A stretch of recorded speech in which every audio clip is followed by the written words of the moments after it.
14 जुलाई। क्यों खौफ खा रहा है पाकिस्तान इस तारीख से और क्यों दुनिया भर के देश इस तारीख पर नजर टिकाए बैठे हैं। दोस्तों, हमारे भारत के वैज्ञानिकों का नाम दुनिया भर में फेमस है उन चीजों को डिस्कवर करने में और ऐसे ऐसे मिशन को सक्सेसफुल बनाने में जिनके सक्सेस होने के कोई चांसेस नहीं रहते, और बेहद कम बजट में बड़ी सफलता प्राप्त करने का जो महारत है वो प्राप्त है हमारे भारत के वैज्ञानिकों को और भारत के टेक्नोलॉजी को। पर भारत के वैज्ञानिक एक चीज में असफल थे और वो थे खुद के फाइटर एयरक्राफ्ट के इंजन को बना पाने में। लेकिन इस प्रॉब्लम को भी जड़ से खत्म करने का प्लान बना चुके हैं मोदी जी, और इनका जो प्लान है इतना धांसू है जिसे सुनकर पाकिस्तान तो छोड़िए चीन भी थर थर कांप रहा है। तो 13 से 14 जुलाई ये वो दिन है जिस दिन पीएम मोदी बनने वाले हैं फ्रांस के special guest of honour. France में गणतंत्र दिवस जैसा ही एक दिन होता है जिसे बेस्टिल डे कहा जाता है, उसमें स्पेशल गेस्ट ऑफ ऑनर बन के जा रहे हैं हमारे पीएम मोदी, और वहां साइन करने वाले हैं कुछ बहुत ही बड़ी डिफेंस डील। वो डील जो पाकिस्तान के माथे पर शिकन ला रही है और चीन के पसीने निकाल रही है। पाकिस्तान तो अब यही सोचता है कि उनके पास अब वो बात नहीं है कि भारत की आर्मी को हरा सके अकेले, तो ऐसे में चीन की आर्मी तो है ना, वो देख लेगी भारत को। लेकिन अब भारत आजकल जो स्ट्रेटजी अपना रहा है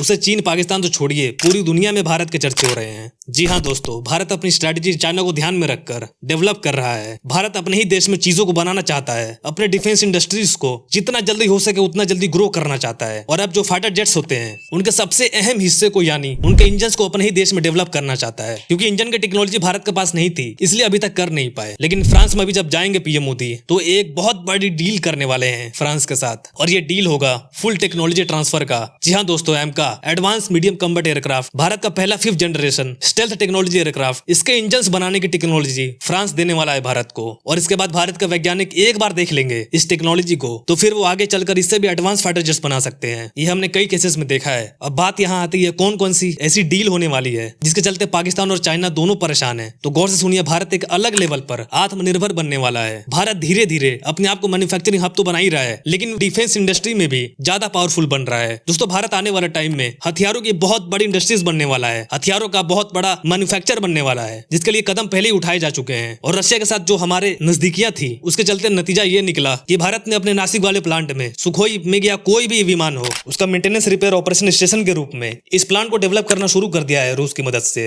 लेकिन इस प्लांट से हमें फायदा क्या होगा? तो दरअसल नासिक का प्लांट जो है उसे डेवलप इसलिए किया जा रहा है ताकि दूसरे देश जिन्होंने रशिया से विमान खरीदे हैं, चाहे वो मिग 21 हो, मिग 29 हो, सुखोई का ही कोई एयरक्राफ्ट हो, सबकी मेंटेनेंस वह सीधा भारत में आकर करवा सकते हैं। क्योंकि जो पूर्वी अफ्रीका के जो देश हैं वहां उन्हें अगर एयरक्राफ्ट को मेंटेनेंस कराना है या रिपेयर कराना है तो उन्हें सीधा रूस ही जाना पड़ता था, जो काफी ज्यादा महंगा पड़ जाता था। तो रूस ने भारत को छूट दे दी है कि आप एक काम करो, अपना सर्विस स्टेशन खोल लीजिए और कमाइए पैसे दबाकर। तो ये जो नासिक का जो प्लांट है यहाँ पर इन देशों के जिनके पास रशियन एयरक्राफ्ट है वो आकर यहाँ मेंटेनेंस करा सकते हैं, जो भारत के लिए एक बहुत बड़ा अपॉर्चुनिटी है। क्योंकि हमारा मेंटेनेंस रिपेयर ऑपरेशन ये एक बहुत बड़ा सेक्टर है। इसमें अगर एयरक्राफ्ट इंडस्ट्री में भारत उतर रहा है तो इसमें बहुत मोटा पैसा मिलने वाला है और इकोनॉमी भी बहुत तेजी से बूस्ट होने वाली है। भारत के इंजीनियर्स हैं, उनके स्किल्स सेट बढ़ने वाले हैं। तो भारत कल को अगर दूसरे एयरक्राफ्ट बनाएगा तो उसकी मेंटेनेंस में भारत को बहुत आसानी होगी, लाखों करोड़ों रुपए बचेंगे भारत के। तो ये तो थी रूस की बात जो पहला कदम था। अब आते हैं फ्रांस पे, जिसके साथ भारत बहुत बड़ा कदम उठाने जा रहा है। तो दरअसल फ्रेंच डिफेंस का मेजर कंपनी है सैफ्रॉन ग्रुप। ये group satellite communications, satellite interceptions और उसके अलावा जितने भी एयरक्राफ्ट हैं, मिसाइल्स हैं, रॉकेट्स हैं, इनके मशीनरीज को मैन्युफैक्चर करने का काम करता है सैफ्रॉन ग्रुप। और भारत के केरला में अपना सबसे बड़ा एमआरओ लगाना चाहता है, वो भी 2024 तक। एयरक्राफ्ट से रिलेटेड एयरक्राफ्ट इंजन के maintenance, world's largest aircraft engine MRO को केरल में डालना चाहता है फ्रांस। तो अब आप ही सोचिए जरा, राफेल बनाने वाला देश, वहां की एक डिफेंस कंपनी सैफ्रॉन वो भारत में आकर के अपने एमआरओ डाल रहा है। तो ऐसे में कितने सारे देश होंगे जो फ्रांस के एयरक्राफ्ट अपने पास रखे होंगे, वो सब मेंटेनेंस के लिए अब भारत आ सकते हैं, जिससे भारत को तो फायदा होगा ही, साथ ही भारत की इकोनॉमी में भी बहुत ज्यादा फायदा होगा। इसके अलावा जो सबसे बड़ी चीज है पीएम मोदी के विजिट को लेकर,